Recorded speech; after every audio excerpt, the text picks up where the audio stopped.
రాష్ట్రంలో నిరుద్యోగులంతా ఎప్పుడెప్పుడా అని ఎదురు చూస్తున్న మెగా డిఎస్సీపై మంత్రి నారా లోకేష్ కీలక వ్యాఖ్యలు చేశారు. ఆయన అసెంబ్లీలో మాట్లాడుతూ వచ్చే అకాడమిక్ ఇయర్ నాటికి డిఎస్సీ రిక్రూట్మెంట్ ప్రక్రియను పూర్తి చేస్తామని తెలిపారు. డిఎస్సీ నోటిఫికేషన్ విడుదలలో కొన్ని న్యాయపరమైన అడ్డంకులు ఉన్నాయని వాటిని క్లియర్ చేసి ముందుకు వెళ్లాల్సిన అవసరం ఉందని తెలిపారు. గత ప్రభుత్వ హయాంలో టీచర్లపై పెట్టిన కేసులను కూడా తమ ప్రభుత్వం ఎత్తివేసిందని భరోసానిచ్చారు. రాష్ట్ర వ్యాప్తంగా అన్ని ప్రభుత్వం పాఠశాలల్లో సౌకర్యాల పర్యవేక్షణకు కొత్త వ్యవస్థ తీసుకొస్తామని తెలిపారు. కూటమి ప్రభుత్వంలో ఉపాధ్యాయులపై వేధింపులు ఉండవని అన్నారు. వైసీపీ ప్రభుత్వం డిఎస్సీ అభ్యర్థులను నమ్మించి మోసం చేసిందని ఫైర్ అయ్యారు. అదేవిధంగా అభ్యర్థుల వయసు మినహాయింపు విషయంలో సీఎం చంద్రబాబుతో త్వరలోనే చర్చిస్తామని, జీవో నెంబర్ 177కు ప్రత్యామ్నాయం తీసుకొస్తామని మంత్రి నారా లోకేష్ స్పష్టం చేశారు. 1,80,000 పోస్టులు మనం భర్తీ చేసుకుంటాం జరిగింది. ఇదొక చరిత్ర అధ్యక్ష. అంతేకాకుండా అధ్యక్ష, పెద్దలు ఇప్పుడే మాట్లాడుతూ నన్ను అడిగారు అధ్యక్ష, గత ప్రభుత్వంలో ఎన్ని పోస్టులు భర్తీ చేశారని అడిగారు అధ్యక్ష. గత ప్రభుత్వంలో అసలు నోటిఫికేషన్ కూడా 12/2/24 అంటే ఎన్నికలకి ఇంకా 2 నెలలు ఉన్నాయనగా కావాలని నిరుద్యోగ యువకుల్ని మబ్బుపెట్టేదానికి 6,100 పోస్టులు, అది కూడా 6,100 పోస్టులు నోటిఫై చేసి ఇంకా ప్రాసెస్ ప్రక్రియ కూడా పూర్తి చేయలేదు అధ్యక్ష. అంటే గత ప్రభుత్వంలో డిఎస్సి ద్వారా భర్తీ చేసిన పోస్టులు 0. అందుకే అధ్యక్ష, తెలుగుదేశం, జనసేన, భారతీయ జనతా పార్టీ కలిసికట్టుగా మొన్న ఎన్నికలు గెలిచిన వెంటనే తొలి సంతకం మెగా డిఎస్సి పైన గౌరవ ముఖ్యమంత్రి వర్యులు చంద్రబాబు నాయుడు గారు సంతకం పెడతాం జరిగింది అధ్యక్ష. దాంట్లో మాధవి గారు కొన్ని విషయాలు అడిగారు. ఒకటి, ఏజ్ రిలాక్సేషన్ చేస్తే బాగుంటుందని కోరారు అధ్యక్ష. ఇది ఆల్రెడీ ఫైల్ సర్క్యులేషన్ లో ఉంది, గౌరవ ముఖ్యమంత్రి గారి దగ్గర ఉంది. ఆ ఫైల్ సర్క్యులేట్ అయినా తిరిగి వచ్చిన తర్వాత ఎంత ఏజ్ రిలాక్సేషన్ చేశామనే దానికి నేను సమాధానం చెప్పగలుగుతా అధ్యక్ష. అదేవిధంగా అధ్యక్ష, పల్లా శ్రీనివాస్ గారు కూడా ఎప్పటికలా ఈ డిఎస్సి ప్రక్రియ పూర్తి చేస్తానని కోరారు. కొన్ని విషయాలు లీగల్ వెళ్ళాము. నేను అనుకుంటాం నెక్స్ట్ అకాడమిక్ ఇయర్ ప్రారంభమైన 1 నెల అటు ఇటుగా డిఎస్సి పూర్తి చేయాలనే లక్ష్యంగా మేమందరం పనిచేస్తున్నాం అధ్యక్ష. ప్రధానంగా నేను ఇక్కడ చెప్పదలుచుకుంది ఏంటంటే 1994 నుంచి డిఎస్సి పైన పడిన కేసులని వివరాలు మేము తెప్పించుకుని ఎందుకు పడింది, దానివల్ల ఎందుకు డిఎస్సి లేట్ అయింది, అది జరగకుండా పకడ్బందీగా జియో ఇవ్వాలి, నోటిఫికేషన్ ఇవ్వాలి లక్ష్యంతో మేము పనిచేస్తాం. ఎందుకంటే లక్ష కళలతో మన ప్రభుత్వం పైన నిరుద్యోగ యువకులు ఆశలు పెట్టుకున్నారు. ఆ ఆశలు వృధా చేయకూడదు. చిత్తశుద్ధితో డిఎస్సి నిర్వహించి ఉపాధ్యాయులు మనకి అవసరం ఉంది అధ్యక్ష. అందుకే పకడ్బందీగా ఈ కార్యక్రమం పూర్తి చేస్తాం. ఇప్పుడే సురేష్ గారు ఒక ప్రశ్న అడిగారు అధ్యక్ష, జియో 117 గురించి ఆయన ప్రశ్న అడిగారు. దానికి సమాధానం చెప్పే ముందర ప్రధానంగా గత ప్రభుత్వం ఉపాధ్యాయులను ఎట్లా హెరాస్ చేశారో మనందరం చూసాం అధ్యక్ష. వాస్తవం మాటలు చెప్పాలంటే సమాజంలో మార్పు గత ప్రభుత్వంలో వచ్చిందంటే దాని కారణం ఉపాధ్యాయులు అధ్యక్ష. ఆ రోజు పెద్ద ఎత్తున రోడ్డెక్కి ధర్నా చేసి వాళ్ళ హక్కుల కోసం పోరాడారు. ఆ రోజు నుంచి ప్రజలు అందరు కూడా రోడ్డెక్కడం మొదలుపెట్టారు అధ్యక్ష. సో ఉపాధ్యాయుల్ని కూడా రాబోయే రోజుల్లో ఈ ఆంధ్రప్రదేశ్ మోడల్ ఆఫ్ ఎడ్యుకేషన్ లో భాగస్వామ్యం చేయాల్సిన అవసరం ఉంది అధ్యక్ష.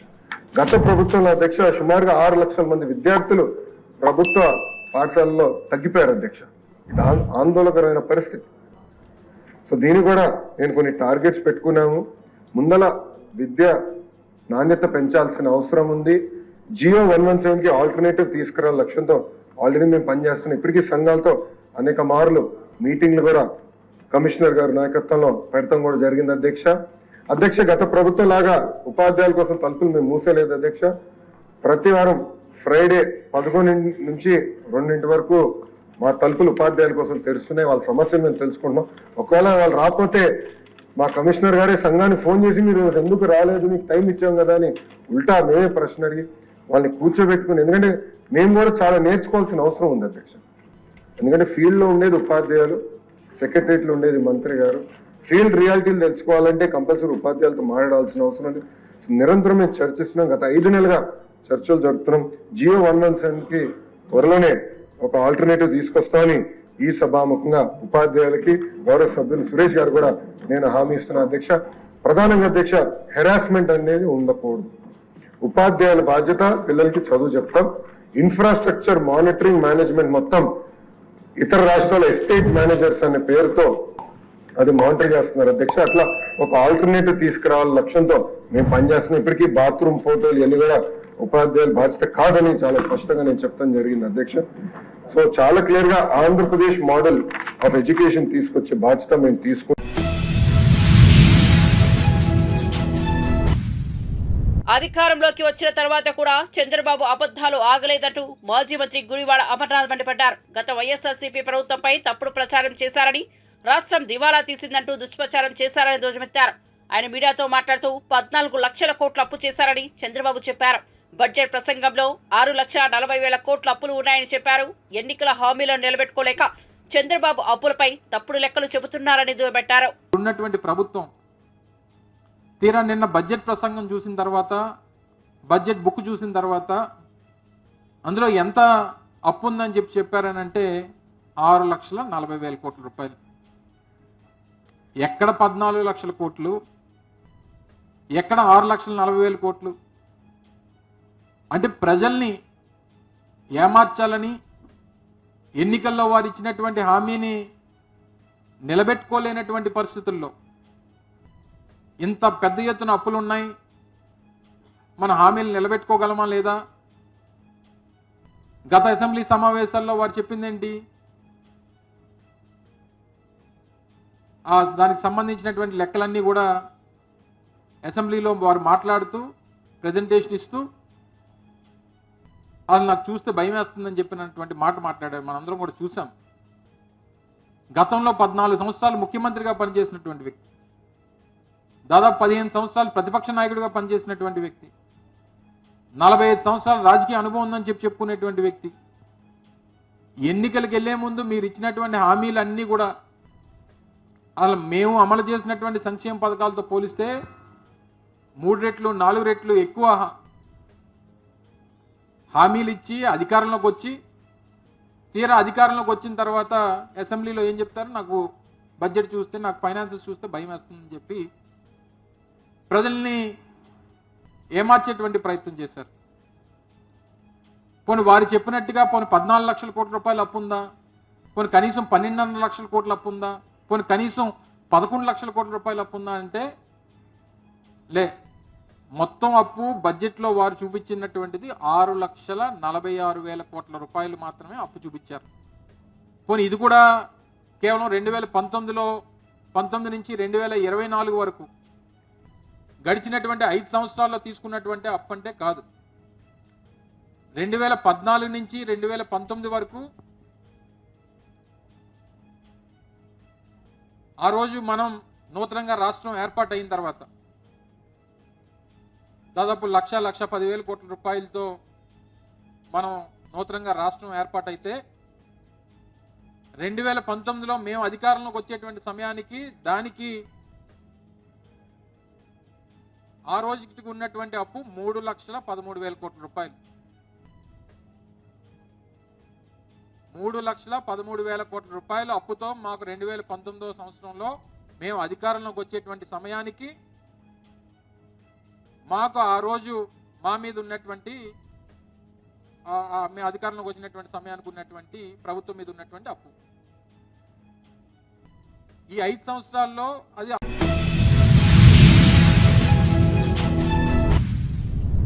మీరు మారుతారా లేదంటే నన్నే ఊరి నుండి తరిమేయంటూ తాడిపత్రి మున్సిపల్ చైర్మన్ ఎమ్మెల్యే జేసీ ప్రభాకర్ రెడ్డి తనదైన శైలిలో సొంత నియోజకవర్గం తాడిపత్రి పట్టణ వాసులకు వార్నింగ్ ఇచ్చారు. వీధుల్లో చెత్త వేయొద్దంటే వేస్తున్నారని ఆగ్రహం వ్యక్తం చేశారు. వీధుల్లో చెత్త వేస్తే నీళ్లు, కరెంట్ కట్ చేయిస్తారని హెచ్చరించారు. జరిమానా విధించాలా లేక చెత్తను మీ ఇంట్లో వేయించాలా అంటూ నిలదీశారు. బీటెక్ చదివిన యువతి దీపాంతలు అమ్ముకొని జీవిస్తోందని నేను అభినందించానని, అయితే నేను ఇచ్చిన స్థలంలో కాకుండా రోడ్ల పైన పెట్టి వాటిని విక్రయిస్తోంది. ఇక బీటెక్ చదివి ఏం లాభం అన్నారు. ద్విచక్ర వాహనాలను ఎక్కడ పడితే అక్కడ పెడుతున్నారని మండిపడ్డారు. చదువుకున్న వారు కూడా పారిశుద్ధ్యం, పరిరక్షణ చర్యలు పాటించకపోతే ఎలా అని ప్రశ్నించారు. పట్టణ ప్రజలు ఎక్కడ పడితే అక్కడ చెత్త వేస్తే కఠిన చర్యలు ఉంటాయని సీరియస్ అయ్యారు. ఊరిని మోడిఫై చేయాలా? నేను అట్లా ఒక ప్యాంప్లెట్ కూడా వదులుతున్నా, వస్తాది. చెత్త వేస్తున్నారు, ఎన్నిసార్లు చెప్పాలా వేయొద్దనే. నేను దాంట్లో మీకు 4 ఆప్షన్లు ఇచ్చిన. ఫస్ట్ ఆప్షన్, నీళ్లు కట్ చేస్తాం మీరు చెత్త వేస్తే. సెకండ్ ఆప్షన్ కరెంట్ కట్ చేస్తాం, లేదంటే మీరే చెప్పాలా ఫైనా, లేదంటే చెత్త మీ ఇంట్లోకే. ఎన్నిసార్లు చెప్పాలా? ఈసారిగా ఒకటే డిసైడ్ చేసుకున్నా, మీరు మారుతారా లేకపోతే నన్ను ఊరు ఇడిపిస్తారా? మీరు మారుతారా లేదంటే నన్ను ఊర్లోంచి తరిమేయండి. చాలా స్ట్రిక్ట్ గా ఉంటా. మోటార్ సైకిల్ చక్కగా పెట్టలేరా? ఏడి చదువుకున్నారు? ఇందాక బీటెక్ పాప దీపాలు అన్ని అమ్ముతుంది, ఎంతో సంతోషపడినా అంత సంతోషపడి ఆ పాప మళ్ళీ వేరే స్థలం ఇచ్చేస్తే మళ్ళీ ఆడ పెట్టింది. ఏమిటి బీటెక్? నేను ఒకటే కొడతాను, మీరు వద్దంటే నేను ఊరు వదిలిపెట్టుకోను, నాకేం అవసరం లేదు. మీరు ఒకటే రెండే ఉండే ఆప్షన్లు, ఊరి వదిలిపెట్టమంటే పోతాను, హ్యాపీగా పోతాను. నేనేదో చేయాలనుకుంటున్నా, వద్దనుకుంటే చెప్పండి, హాయిగా ఉండండి. మీరు శివాలయం పోతే పాలు తాగుతారు, అన్ని తాగుతారు, అడేసి వస్తారు, అది తీసుకొని ఎవడు ఎత్తే నా కొడుక. మున్సిపల్ వాడు ఊడ్చేవాడికి పర్మనెంట్ వాడికి 93,000, మీ ఇంజనీర్ చదువుకుంటే రావడానికి 20, 30, 40 వచ్చేది. బాధ అవుతుంది. మీరు నేను చెప్పినట్లు వింటారా లేదంటే నన్ను తప్పించండి, తొందర ఏం లేదు. రెండే మార్గాలు,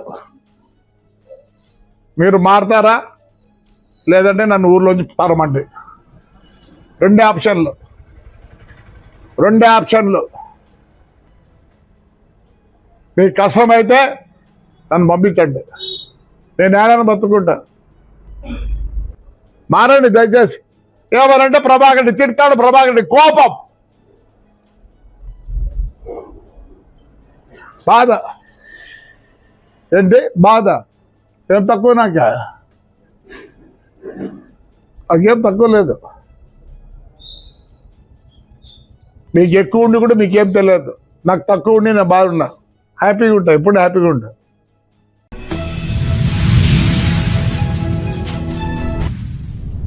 ఏపీలో అసెంబ్లీ బడ్జెట్ సమావేశాలు కొనసాగుతున్నాయి. అసెంబ్లీ సమావేశంలో ప్రశ్నోత్తరాల సమయం కొనసాగుతోంది. ఈ క్రమంలో బడ్జెట్ పై ఆర్థిక శాఖ మంత్రి పయ్యావుల కేశవ్ సమాధానమిచ్చారు. ఈ క్రమంలో గత ప్రభుత్వంపై నిప్పులు చెరిగారు. మంత్రి పయ్యావులు మాట్లాడుతూ వైసీపీ సర్పంచులు ఉన్న చోట నిధులు ఇవ్వకపోవడంతో 1450 కోట్లు గ్రామాలకు అందించినట్లు మంత్రి పయ్యావుల కేశవ్ పేర్కొన్నారు.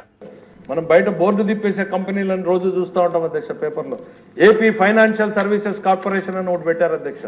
దీని ఫలితం ఏంటి అని అంటే, వాళ్ళు మేము బ్యాంకులు మీకు అధిక వడ్డీని ఇస్తాం, మాకు ఇవ్వండి అని. కేవలం బయట చీటింగ్ కంపెనీలు ఎట్లా చేస్తాయో అదే ఏపీ ఫైనాన్షియల్ సర్వీసెస్ చేసి రాష్ట్రంలో వివిధ సంస్థల్లోనూ ఆర్గనైజేషన్లోనూ కార్పొరేషన్లో ఉండే డబ్బులు, ఎన్టీఆర్ హెల్త్ యూనివర్సిటీలో ఫీజులు కట్టినటువంటి స్టూడెంట్ల డబ్బు 400 కోట్లు బలవంతంగా, ఇంటర్మీడియట్ బోర్డులో మనమందరం చిన్నప్పటి నుంచి 40-50 సంవత్సరాల నుంచి పేరుకుపోయినటువంటి డబ్బులు, స్త్రీనిధి కార్పొరేషన్ మహిళల కోసం ఉపయోగించినటువంటి నిధులు, ఇట్లాంటివన్నింటినీ డైవర్ట్. వాసవికాంత్ గారు ఇంట్లోనే కూర్చొని సోప్ మేకింగ్ బిజినెస్ చేస్తూ 36 లక్షలు సంపాదిస్తున్నారు. మీరు కూడా ఆమె నుండి నేర్చుకోవాలా? అయితే ఇప్పుడే ఫ్రీడమ్ యాప్ ని డౌన్లోడ్ చేసుకోండి. చేసి ఏపీ ఫైనాన్షియల్ సర్వీసెస్ తెచ్చారు. అది మంచిదే, మీరు బ్యాంకింగ్ చేసి అవి ఎవడికో అప్పిచ్చి వాళ్ళకి తిరిగిస్తే సంతోషం అధ్యక్ష. కానీ ఏం చేశారు అధ్యక్ష, ఇవి ఇక్కడికి రావడం, ఇక్కడి నుంచి ఏపీ ఎస్డిసి ఎక్కడా లింక్ దొరకదు అధ్యక్ష. ఇక్కడ నుంచి ఏపీ ఎస్డిసి స్టేట్ డెవలప్మెంట్ కార్పొరేషన్కి ఇవ్వడం, అక్కడి నుంచి రాష్ట్ర ప్రభుత్వంలో ఉన్నటువంటి పథకాలకి ఇవ్వడం. ఎవ్వరు భారతదేశంలో ఏ రాష్ట్రం కూడా చేసి ఉండదు అధ్యక్ష.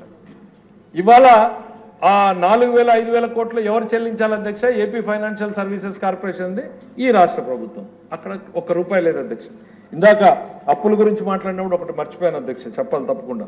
పబ్లిక్ అకౌంట్ లయబిలిటీస్ 80,000 రూపాయలు ఉన్నాయని. ఈ 80,000లో ఏంటి అధ్యక్ష ఈ పబ్లిక్ అకౌంట్ లయబిలిటీస్ అంటే, ఉద్యోగులు వాళ్ళ పిఎఫ్లో ఆ సిపిసి కాంట్రిబ్యూషన్, స్మాల్ డిపాజిట్స్ ఇట్లాంటివి పెట్టుకున్నటువంటివి అధ్యక్ష. దానికి ఈ రాష్ట్ర ప్రభుత్వం ఒక ధర్మకర్త మాత్రమే అధ్యక్ష, ట్రస్టీ మాత్రమే అధ్యక్ష. దాన్ని వాడుకోవడానికి లేదు అధ్యక్ష. 80,000 కోట్ల రూపాయలకి ధర్మకర్తగా ఉండాల్సినటువంటి ప్రభుత్వం అకౌంట్లో 80,000 కోట్లు కనపడుతున్నాయి అధ్యక్ష. 80,000 కోట్లు క్యాష్ లేదు అధ్యక్ష. ఇట్స్ ఎ ఫ్యాక్ట్ అధ్యక్ష, ఇట్స్ ఎ ఫ్యాక్ట్. అధికారులు ఉన్నారు, ఒక శాసనసభని తప్పుదోవ పట్టించాల్సినటువంటి అవసరం మాకు లేదు అధ్యక్ష. అందులో స్టాట్యూటరీ లైబిలిటీస్ కొన్ని ఉన్నాయి అధ్యక్ష. 21,000 కోట్ల రూపాయలు విధిగా రాజ్యాంగబద్ధంగా ఉద్యోగులకు చెల్లించాల్సినటువంటి ఉన్నాయి అధ్యక్ష. అవి కూడా డైవర్టెడ్ అధ్యక్ష. అంటే ఇవన్నీ అర్థం చేసుకోవడానికి మేమేమి ఆర్థిక శాస్త్రవేత్తలం కాదు అధ్యక్ష. ప్రజల మధ్య గడిపి ప్రజల కోసం నిరంతరం ప్రజల కష్టాలను బాగు చేయడం కోసం వచ్చినటువంటి వాళ్ళం. మాకున్నటువంటి పరిమితమైన జ్ఞానంతో చంద్రబాబు నాయుడు గారి సూచనలతో సలహాలతో అధికార యంత్రాంగాన్ని కూడా కూర్చోబెట్టుకుని ఎట్లా ముందుకు పోవాలని తవ్వుతూ ఉంటే ఒక్కొక్కటి వెలుగులోకి వస్తూ ఉన్నాయి అధ్యక్ష. అంటే ఇది నాకైతే తెలుగులో పదాలు ఆర్థిక అరాచకం విధ్వంసాన్ని మించి ఇంకేమైనా పదాలుంటే మీ గోదావరి భాషలో మీరే చెప్తే సంతోషిస్తాం అధ్యక్ష.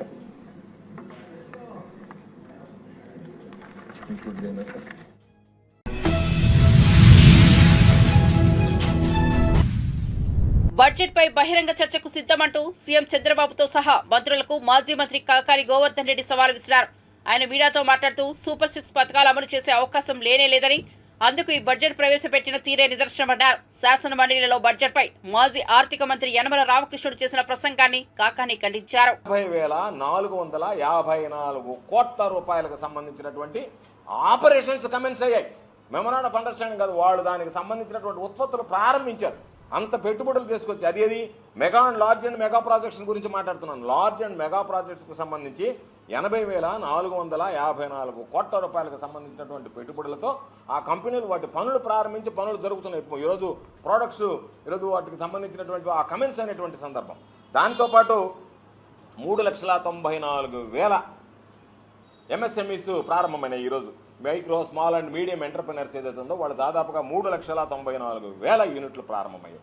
కాబట్టి ఈరోజు ఏ విధంగా అభివృద్ధి చెందింది, ఏ విధంగా అభివృద్ధి ఉంది అనేటువంటి దాన్ని చూడాలంటే ఈరోజు నువ్వు అభివృద్ధితో పోల్చుకుంటే ఈరోజు ఒక్కసారి చూస్తే ఏదైతే గ్రాస్ వాల్యూ యాడెడ్ ఉందో ఆ గ్రాస్ వాల్యూ యాడెడ్ చూస్తే స్టేట్ కంట్రిబ్యూషన్ ఏ విధంగా ఉంది అని చూస్తే నేషనల్ కంట్రిబ్యూషన్కి gross value added of national gross value యాడెడ్కి ఈరోజు గ్రాస్ స్టేట్ వాల్యూ యాడెడ్ ఏ విధంగా ఉందంటే మన కంట్రిబ్యూషన్ ఏ విధంగా ఉందంటే 2014 నుంచి 2019 వరకు జీబీఏకి సంబంధించినటువంటి స్టేట్ కంట్రిబ్యూషన్ వచ్చి 2.86% చంద్రబాబు నాయుడు గారు ముఖ్యమంత్రిగా ఉన్నప్పుడు.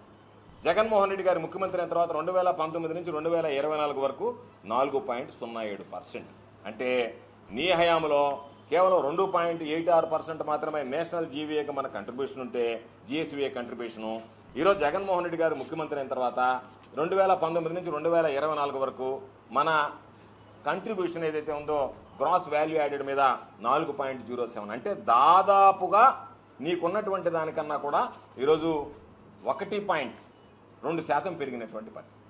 కాబట్టి ఈరోజు ప్రతి ఒక్కటి చూస్తే దానికన్నా 45% అధికమైంది గతంలో నువ్వు ఉన్నటువంటి దానికన్నా. కాబట్టి ఏదో మాట్లాడేస్తామో ఏదో చేస్తామో అనేటువంటి విషయం కాకుండా ఈరోజు మేము మీకు సూటిగా చెప్పేది, మీరు మాట్లాడేటప్పుడు కానీ మాట్లాడించేటప్పుడు కానీ మీరు ఏ విధంగానైనా సరే ఒక నిర్ణయానికి వచ్చేసారు. ప్రజలకు మనం సూపర్ 6 ఇవ్వకూడదు, ఇవ్వడానికి వీలు లేదు, దాని ప్రకారం మీరు నడుచుకుంటున్నారు. ఏమీ అభ్యంతరం లేదు. మీరు ప్రజల పాపం ఓట్లు వేశారు. ఈరోజు అమాయకంగా మిమ్మల్ని చూసి వాళ్ళు బలైపోతున్నారని చెప్పి మాకు బాధ ఉంది కాబట్టి మేము ప్రశ్నిస్తున్నాం. మీరు మోసం చేస్తారని చెప్పినటువంటిది ఆనవాయితీ, చంద్రబాబు నాయుడు గారు ఆనవాయితీ, కొత్తగా వచ్చినటువంటిది ఏం లేదు. దానిని మోసం చేయడానికి, ఆ సూపర్ 6 ఎగ్గొట్టడానికి మీరు ప్రత్యామ్నాయాలు ఆలోచన చేస్తూ ఆ బురద వైఎస్ఆర్ కాంగ్రెస్ పార్టీ మీద, జగన్మోహన్ రెడ్డి గారి మీద వేసి ఏదో ఒక విధంగా పబ్బం గడుపుకోవాలనేటువంటి ఆలోచన చేయడం శోచనీయం. ఇది మీకు తగదు అని చెప్పి తెలియజేస్తున్నాం. కాబట్టి దీని మీద ఎటువంటి బహిరంగ చర్చ కానీ నిన్న జగన్మోహన్ రెడ్డి గారు సుదీర్ఘంగా మీరు పొందుపరిచినటువంటి, మీరు ప్రజెంట్ చేసినటువంటి బడ్జెట్ ప్రకారం దాని ప్రకారం ఇస్తే మరలా మీరు శాసన మండలిని ఏదో ఒక విధంగా దానిని తప్పుదారి పట్టించి దాన్ని ఏదో ఒక విధంగా 14 లక్షల కోట్లు 10 లక్షల కోట్లు ఏదో ఎక్కువ అప్పులు అయిపోయినాయి, రాష్ట్రానికి సంబంధించి అభివృద్ధి జరగలేదు, అసలు క్యాపిటల్ అవుట్లైనే లేదు, కాబట్టి మేమేదో బ్రహ్మాండంగా చేసాం. ఆర్థిక రంగం ఈరోజు మరలా చెప్తున్నాం, చంద్రబాబు నాయుడు కన్నా జగన్మోహన్ రెడ్డి గారి హయాంలో సమర్థవంతంగా పనిచేసింది.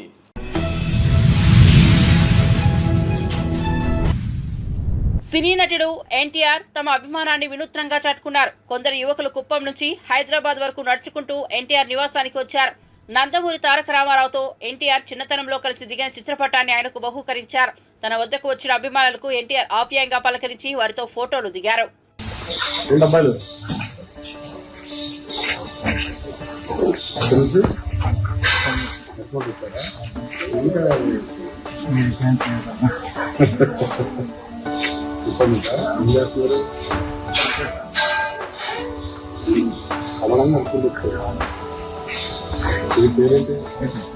హరికృష్ణ కదిరప్ప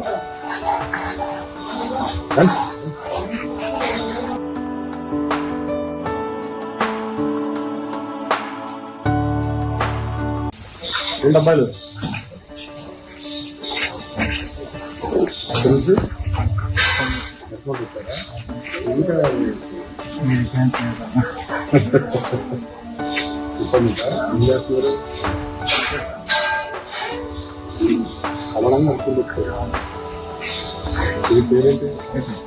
హరికృష్ణ కదిరప్ప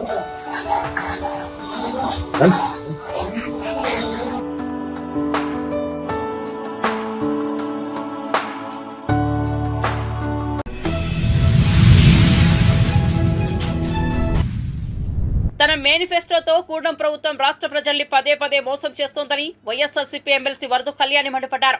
మెడికల్ కాలేజీ నిర్మాణంపై మండలిలో చర్చ జరిగింది. చర్చలో ఆరోగ్య శాఖ మంత్రి సత్యకుమార్ ఊగిపోతూ మాట్లాడారు. మంత్రి సత్యకుమార్ వ్యాఖ్యలకు నిరసనగా వైఎస్ఆర్సీపీ ఎమ్మెల్సీలో మండలి నుంచి వాకౌట్ అయ్యారు. అనంతరం ఏర్పాటు చేసిన మీడియా సమావేశంలో వైఎస్ఆర్సీపీ ఎమ్మెల్సీలు మీడియాతో మాట్లాడారు. ఎమ్మెల్సీ వరదు కళ్యాణి మాట్లాడుతూ కూటమి ప్రభుత్వం అధికారంలోకి వచ్చి 10 నెలలు అవుతోంది. ఈ 10 నెలల కాలంలో కుటుంబానికి ఇచ్చింది 1 సిలిండరే. 3 సిలిండర్లు ఇస్తామని చెప్పిన మీరు 1 సిలిండరే ఎందుకు ఇచ్చామని ప్రశ్నిస్తున్నా మంత్రి సత్యకుమార్ నుంచి ఎలాంటి స్పష్టత రాలేదు. 95 కోట్లు కూడా నిధులు విడుదల చేశారు అధ్యక్ష. అసలు చంద్రబాబు నాయుడు గారు జూన్లో ముఖ్యమంత్రి అయ్యారు అధ్యక్ష. మార్చికి 10 నెలలు అవుతుంది అధ్యక్ష. అంటే 10 నెలల్లో కేవలం 1 సిలిండరే ఇస్తున్నామనేసి చెప్పడం జరిగింది అధ్యక్ష. ఈ 10 నెలల పాటు ఒక కుటుంబం ఒకే ఒక గ్యాస్ సిలిండర్తో వంట చేసుకోవాలి అనేసి ప్రభుత్వం చెప్తుంది అధ్యక్ష. ఇది నిజంగా భావ్యమేనా అధ్యక్ష? నేను అడుగుతున్నాను.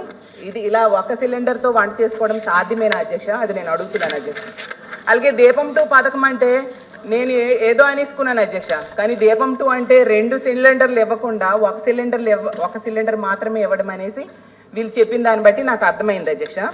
అసలు ఈ ఆర్థిక సంవత్సరంలో 3 సిలిండర్లు ఇవ్వాలి. వాళ్ళు ఇచ్చిన ప్రకారం బ్లాక్ పీరియడ్స్ ప్రకారం తీసుకున్న అధ్యక్ష ఆగస్టు నవంబర్ 2వ block period, December to March 3వ బ్లాక్ పీరియడ్. అలాగైతే 2 ఇవ్వాలి. కానీ మార్చ్ 31 వరకు 1 సిలిండరే ఇస్తున్నారు. మిగతా 2 సిలిండర్స్ ఇచ్చే ఆలోచన ఉందా లేదా? ఎందుకంటే వీళ్ళు అధికారంలోకి వచ్చాక 10 నెలలు అవుతుంది ఈ అకాడమిక్ ఇయర్లో. ఇంకో విషయం ఏంటంటే జూన్ నుంచి అసలు ఈ 10 నెలలు అవుతున్న ఒకే ఒక సిలిండర్ కోసం వీళ్ళు నిధులు విడుదల చేయడము, జీవో విడుదల చేయడం సమంజసమైన అడుగుతున్నాను. ఎంతమందికి, మాది 2వ క్వశ్చన్ ఒకటి ఉంది అధ్యక్ష, ఎంతమందికి లబ్ధిదారులు ఉన్నారు అని అడిగాం అధ్యక్ష. దానికి మంత్రి గారు అయితే సమాధానం చెప్పలేదు అధ్యక్ష. అర్హత ఉండే విధంగా అంటున్నారు తప్ప. అసలు అధ్యక్ష ఈ రాష్ట్రంలో కానీ దేశంలో కానీ ఎక్కడైనా లబ్ధిదారుల సంఖ్య లేకుండా ఏ పథకమైనా ఉంటుందా? కానీ ఈ ప్రభుత్వం లబ్ధిదారుల సంఖ్య అనేది చెప్పలేదు అధ్యక్ష. అసలు పెన్షనర్స్ ఎంతమంది ఉన్నారని చెప్తారు గవర్నమెంట్. అలాగే ఎందుకు అధ్యక్ష అన్న క్యాంటీన్ లో ఎంతమందికి భోజనం పెడుతున్నారు కూడా చెప్తారు, చెప్పాలి. అడగండి. అదే అధ్యక్ష ఎంతమంది లబ్ధిదారులు అనేది మాకు స్పష్టంగా కావాలి అధ్యక్ష. అలాగే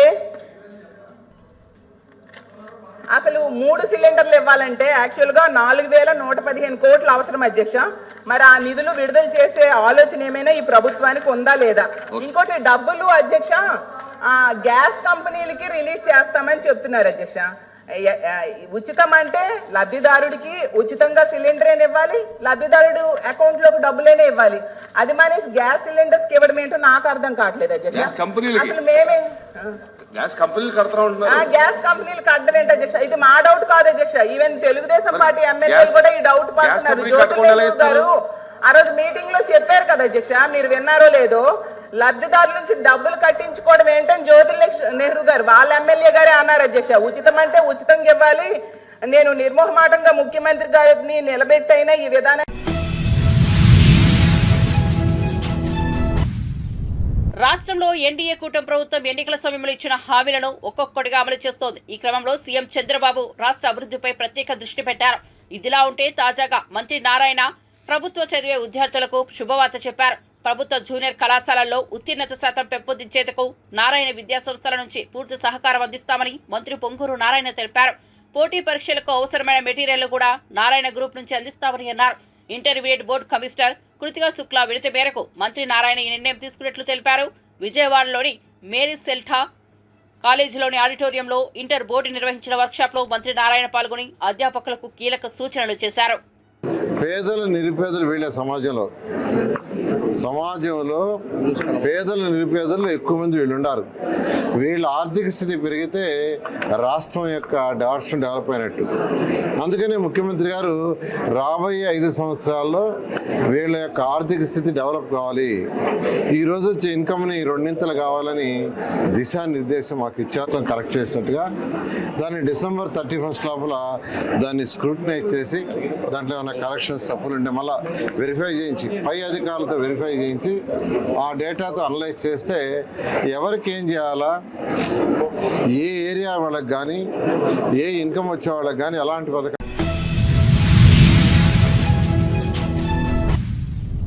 కూటమి ప్రభుత్వం ప్రవేశపెట్టిన బడ్జెట్ వల్ల ప్రజలకు ఒరిగిందేమీ లేదని మాజీ మంత్రి ఆదిమూలపు సురేష్ మండిపడ్డారు.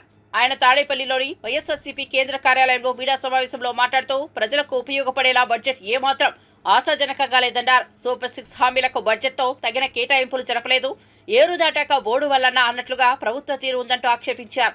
ప్రభుత్వ పాఠశాలలను నిర్వీణం చేసేలా కూటమి సర్కార్ వ్యవహరిస్తోందన్నారు. పేదలకు ఇచ్చిన హామీలకు తగ్గట్లుగా బడ్జెట్లో కేటాయింపులు జరగలేదన్నారు. ప్రతి పేద విద్యార్థిని సూపర్ స్టూడెంట్గా తీర్చిదిద్దాలని జగన్ తప్పించారు. కూటమి ప్రభుత్వంలో విద్యా వ్యవస్థను చిన్నాభిన్నం చేస్తున్నారని ఆదిమూలపు దోషమెత్తారు. 2024-25 సంవత్సరానికి గాను అంటే అధికారంలోకి వచ్చిన తర్వాత 5 నెలలు గడిచిన తర్వాత మిగిలిన 4 నెలల కోసం బడాయి గొప్పలు పోతూ వాస్తవాలకు ఏమాత్రం దగ్గరగా లేకుండా వారు ఇచ్చినటువంటి హామీలను నిలబెట్టే ప్రయత్నం ఏమాత్రం చేయకుండా వారు బడ్జెట్ ప్రవేశపెట్టడం చాలా చాలా విచారకరం. ఈ రాష్ట్ర ప్రజలందరినీ కూడా తీవ్ర నిరుత్సాహానికి నైరాశ్యానికి నెట్టివేసిందనే విషయం నేను ప్రత్యేకంగా చెప్పాల్సినటువంటి అవసరం లేదు. ఎందుకంటే ముఖ్యమంత్రి గారు పదే పదే చెప్తా ఉంటారు. చంద్రబాబు నాయుడు గారు ప్రతిసారి ఆయన వచ్చినప్పుడల్లా ఏదో ఒక కొత్త పదం పట్టుకొస్తారు.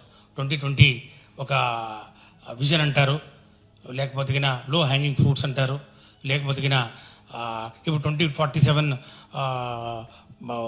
విజన్ అంటారు. 2047లో ఆంధ్రప్రదేశ్ దేశంలో నంబర్ 1 అవుతుందంటే సంతోషమే. 2047 సంగతి పక్కన పెడదాం. మీకు ఇచ్చినటువంటి 5 సంవత్సరాల కాల పరిమితిలో 6 నెలలు అయిపోయింది. మిగిలిన 4.5 సంవత్సరాల కాలంలో మీరేం చేస్తూ ఉన్నారు? మళ్ళీ ఏమన్నా అంటే నాలెడ్జ్ ఎకానమీ అంటారు. కరెక్ట్ అబ్బా, నాలెడ్జ్ ఎకానమీ కొంచెం ఫర్దర్ యూ డిఫైన్. ముఖ్యమంత్రి గారు కానివ్వండి, ఎడ్యుకేషన్ మినిస్టర్ కానివ్వండి, ఈ కూటమి సర్కార్కి నేను చెప్తా ఉన్నాను, మీ నాలెడ్జ్ ఎకానమీ అనే కాన్సెప్ట్ మీద, మీ యొక్క సిద్ధాంతం మీద మీరు ముందుకు పోతున్నప్పుడు the economy should be driven by information technology, biotechnology and does it not include education? మీ నాలెడ్జ్ ఎకానమీలో విద్యకు స్థానం లేదా అని చెప్పి నేను సూటిగా ప్రశ్నిస్తాను. నాణ్యమైన విద్యను అందించడానికి ముఖ్యంగా ప్రభుత్వ పాఠశాలల్లో చదువుతున్నటువంటి పేద విద్యార్థులకు మంచి వసతులతో పాటు వారికి ఉపాధ్యాయుల కొరత లేకుండా, ముఖ్యంగా national new education policy NEP 2020లో మరి పొందుపరిచినటువంటి ఆ యొక్క స్ట్రక్చర్ ఏదైతే ఉందో, ఎడ్యుకేషన్ స్ట్రక్చర్, దాన్ని అమలు చేసే ఒక కనీసమైనటువంటి బాధ్యత మీకు లేదా అని చెప్పి నేను ప్రశ్నిస్తా ఉన్నాను. ప్రతి చోట అబద్ధాలే, ప్రతి చోట వాస్తవం, మరి సత్యదూరమైనటువంటి మాటలు మాట్లాడతారు. సాక్షాత్తు ఫైనాన్స్ మినిస్టర్ ఆయన స్పీచ్లో ప్రభుత్వ మరియు ప్రైవేట్ పాఠశాలల్లో 1వ తరగతి నుంచి 12వ తరగతి వరకు చదివే పిల్లల తల్లులకు తల్లికి వందనం పథకం ద్వారా ఆర్థిక సహాయం అందిస్తూ మా ప్రభుత్వం సూపర్ 6 హామీని నెరవేరుస్తుంది. ఎంత పచ్చితగా సూపర్ 6 హామీలు అతి ముఖ్యమైనది ఇప్పుడే నేను చెప్పాను. ఈ యొక్క తల్లికి వందనం ఇది అమలు చేస్తూ ఉన్నారంట. కనీసం బడ్జెట్ కేటాయింపులు కూడా వాస్తవానికి దగ్గర లేకుండా 13,000 కోట్లు కావాలంటే కేవలం 5,000 కోట్ల రూపాయలు మీరు చేస్తే, మీరు ఈ విధంగా ప్రజలను మభ్యపెట్టే కార్యక్రమం చేస్తూ ఉన్నారంటే నిజంగా సిగ్గుచేటు.